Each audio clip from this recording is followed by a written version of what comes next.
Hey everyone, it's Nico, and welcome to my first attempt at something new and completely different, but I thought it would be fun, so I hope you guys genuinely enjoy this concept and this idea, because this could potentially be the catalyst for me working through my backlog. So this is going to be Battling the Backlog, and this is episode 1, and this is going to be my video series where I just show off the games that I've beaten recently, not the games that I've played recently, but just the games that I've either beaten or completed. And these episodes are going to be filled with completely different games. Games you've never seen me cover before. You know, there's going to be some AAA games in here. Not so much a lot of indies, most likely, because if it's an indie game and I've reviewed it, I've most likely already covered it and beaten it before. So if you do see some indie games here, it's most likely going to be games that I continued to play after previewing them potentially, but it's going to be rare that you see me cover a game that I've already reviewed, unless they added more content to it. So with that said, I hope you guys enjoy this, and also before we get started, let me know in the comments below what you've finished recently. Have you finished any games that have been in your backlog for a while, or maybe it was something new? I'm always curious to see what you guys are playing, so let me know down below. And the first game that I finished is more of like a revisiting, and that's the game you've been watching here in the beginning, and that's Brotato. Now, I finished Brotato back, it was early 2024, I think, when they added it to Xbox Game Pass originally, but they did do some DLC and also a free update that did add some new characters and things like that. So with Xbox games, the first thing you guys need to know is that I'm an absolute achievement junkie. And as a result, when I cover Xbox games, more often than not, they're going to be completions versus just like rolling the credits and then moving on. So with Brotato, I hopped back in and I unlocked all of the achievements they added that you can do for free. I didn't buy the DLC because truthfully, this game isn't my favorite Survivors-like game. I much prefer other games that I've covered on my channel previously, like Vampire Survivors, Nordic Ashes, Keeper's Toll. So if you like these style of games, then check those ones out. This one's not bad, but I don't think it's great either. And I know I'm in the minority with that, but that's all I did for this was hop in. It only took like an hour and a half, 2 hours, unlock the free achievements, and then I moved on. Then the next game that I finally finished is Mario vs. Donkey Kong. This game I picked up on day one when it released, and I've kind of dabbled in it throughout 2024, and I'd beat like a world here, I'd beat a world there, but I finally sat down and finished it over the holidays, and I can say that I had fun with this one. It's a nice little puzzle platformer, and it's very similar to the other Mario vs. Donkey Kong games. Like with most of Nintendo's first-party titles, it has very creative level design, but when I got to the end and I rolled the credits, I did check out like some of the post-game content. I just didn't feel compelled to continue playing it. It's just for me personally. I'm not the biggest puzzle game fan, so that's just how I felt. This isn't one I'll return to, but it is certainly one that I did enjoy. And I think the reason why it took me so long to finish it and I played it in small doses is because deep down I just wasn't enjoying it as much as other types of games that I play. So I won't be returning to this one, but it was pretty fun.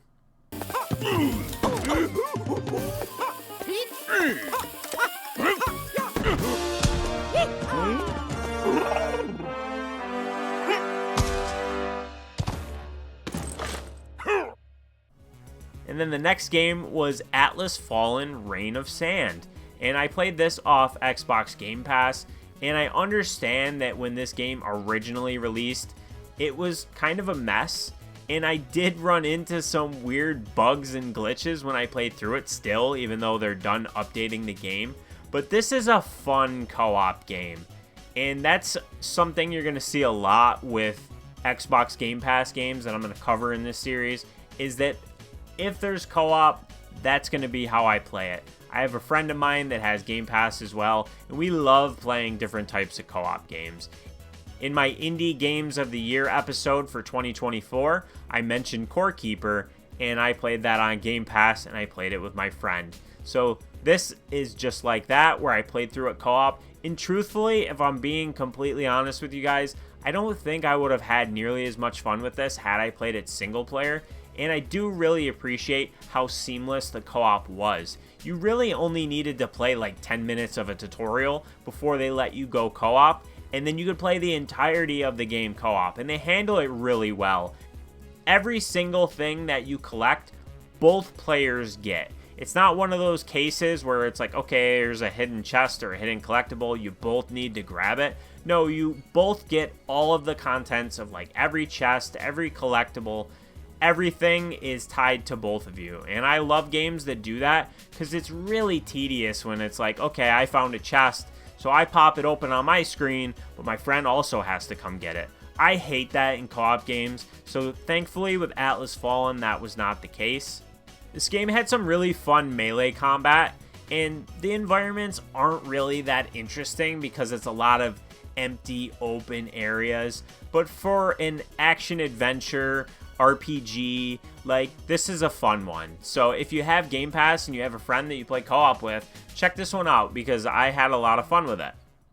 Now, as a big Teenage Mutant Ninja Turtles fan, I absolutely just have to play like every single game that they release. And I knew this one wasn't going to be very long because it's an arcade game, but this is Teenage Mutant Ninja Turtles Arcade: Wrath of the Mutants. Now, this is a console port of the 2017 arcade game, but they did add some additional levels and bosses, thankfully, because it's pretty short. Again, it's an arcade game, and it has the same pitfalls that I have with like every single arcade game that I play, and that's that these games are designed to be quarter munchers. So there's a lot of cheap aspects to them, and I don't like that.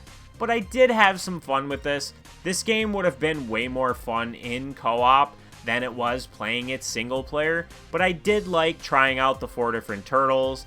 There is a little bit of variety to the combat and the maneuvers you can pull off, and then the special you can do.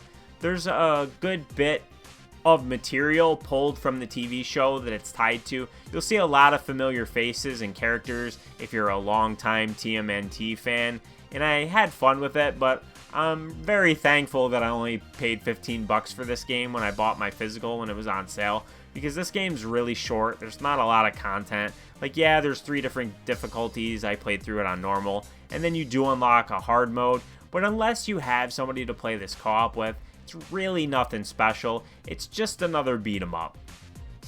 The next game that I played through is a little bit of a weird one to consider, like, the concept of beating it, because it's a marble game, and this is Marble It Up Ultra. And I saw this game get recommended from somebody I follow on Twitter, and truthfully, what really drew me to it is that I enjoyed the crap out of Marble Blast Ultra on the Xbox 360 arcade. I remember playing it years and years and years ago, and this looked really similar, and I thought it was just like maybe inspired by that prior game.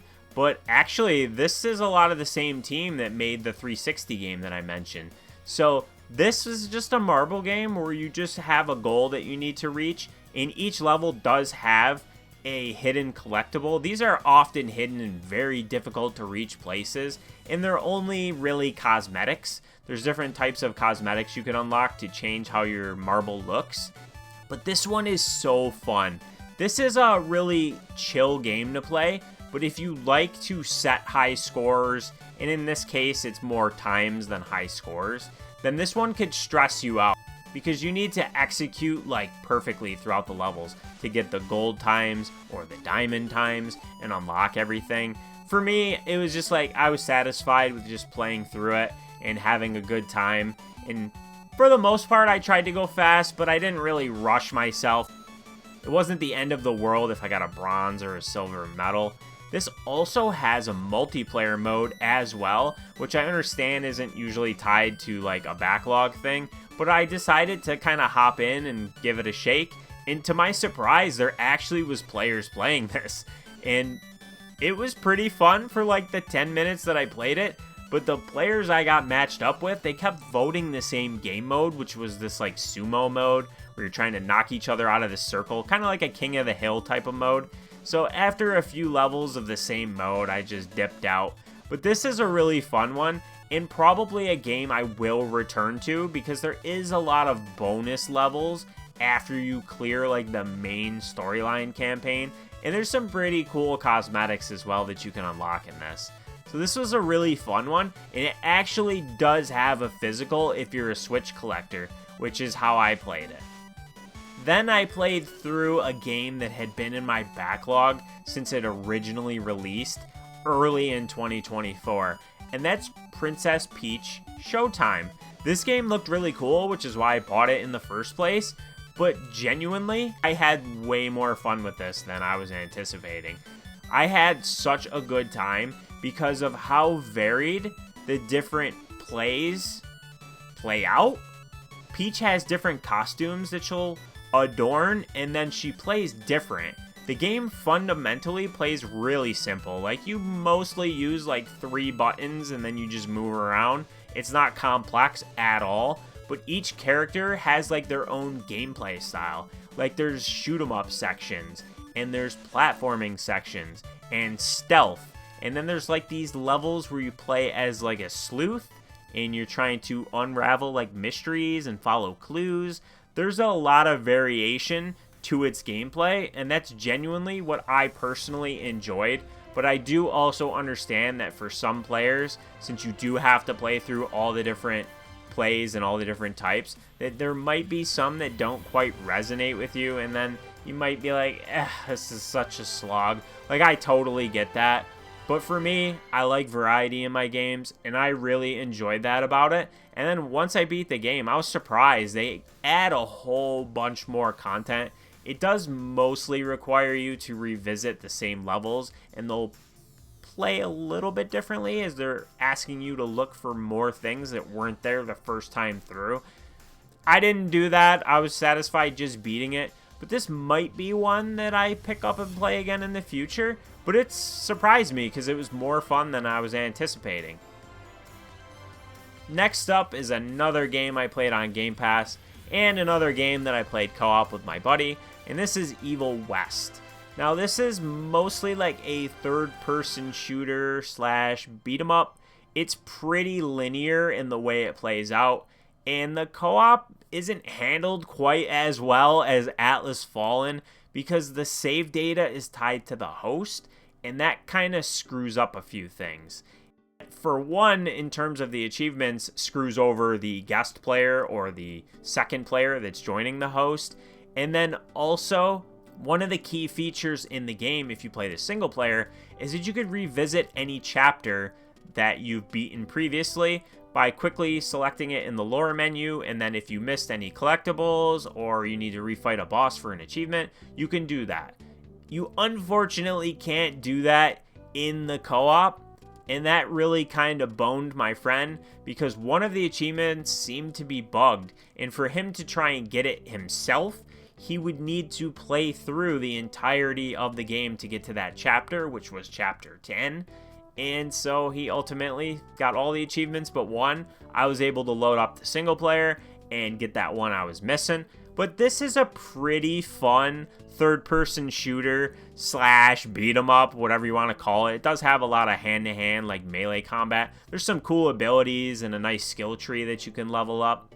It was pretty enjoyable to play through it first on normal, and then after that, we played through it on Evil, which towards the end of the game is downright ridiculous with its difficulty. There was this one part, like right before the final boss, which I won't show, that took us like seriously like an hour and a half to beat. It's like one of the most unfair fights that I can recall in a game in a long time.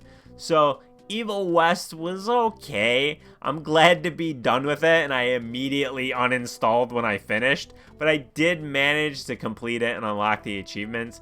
And since I played it co-op, we did have fun with it. It's pretty goofy and not at all serious with its storyline and the way you like beat guys up and teleport around and slam them, and it's a bit gory, but it's a fun one. Then the last game I played for this episode was Mario Party Jamboree. Now I understand Mario Party's probably a bit of a weird one to put in like a beating your backlog episode, but what was really different about this Mario Party versus some of the other ones that I've played, and admittedly I haven't played every single Mario Party game, there's a lot that I skip because I don't have anybody locally to really play with, and I don't enjoy playing online against randos for a game like this. And just as a whole, I find myself not really enjoying competitive games as much as co-op or single player games, but the single player mode in Jamboree was a lot of fun. I powered through this in about 2 or 3 days, and there's 5 different worlds that you play through. Each one has a boss fight, there's plenty of different tasks for you to do, and then you also will unlock things for the plaza, which is kind of like your hub area for the game as a whole, and you can decorate it cosmetically however you want, and I like that about it. It gave me incentive to want to complete the campaign, which I did do, and then the game has a lot of different achievements across its different modes. It's not just the single player that I played, because there are also some co-op modes, which I had fun. I did play with both the AI and some randoms online, and both of these things were pretty fun, both the single player and the co-op. I haven't even played the regular Mario Party mode at the time of recording this. I will try it, and I did unlock some new boards for it by playing the other modes, because there is quite a bit of stuff to unlock in this. There's not just the decorations for the plaza, but there's also achievements, there's music you can unlock, there's also like this player card thing that is how players around the world will see your name and stuff like that. It's like a postcard essentially. You can put stickers on it and customize it that way, and it shows what rank you are essentially. And I think for a Mario Party game, this one, they did a great job of making this appeal to kind of all different player types, and not just like that core Mario Party demographic that has friends to play with either locally or online. And it does have a fun enough single player where I feel like if you just are interested in maybe the single player and the co-op modes, you will get your money's worth. I bought this on sale, so it's probably a little bit easier for me to say that than it would be if you paid full price for it. But Mario Party Jamboree was a lot of fun. And if you skipped it solely off the fact that, like I said, you only associate Mario Party to playing online, playing locally with other players, definitely look more into it because it has a lot of content beyond that. So that's it, you guys. Those are the 8 games that I beat within the last few weeks or so. It was the holidays, and I was taking a bit of a break from YouTube. I didn't have work because of the holidays, so I was able to kind of pound out a bunch of different games. Some of these were pretty short, so that's why this episode seems to be so robust. And next up on my list of games to play are a couple RPGs, so it might take me a little bit to hammer out another one of these episodes, but please let me know in the comments if you enjoyed this and you would like to see more of these, because I would love to make this like a regular thing and maybe do at least like an episode of these every month, or, you know, maybe not put a time cap on it and just do them when I have enough games to talk about. I don't want to do episodes where I talk about like 2 games. So ideally, at least like maybe 4 plus. This one was 8 because some of these games were shorter. But all things considered, I hope you enjoyed it regardless.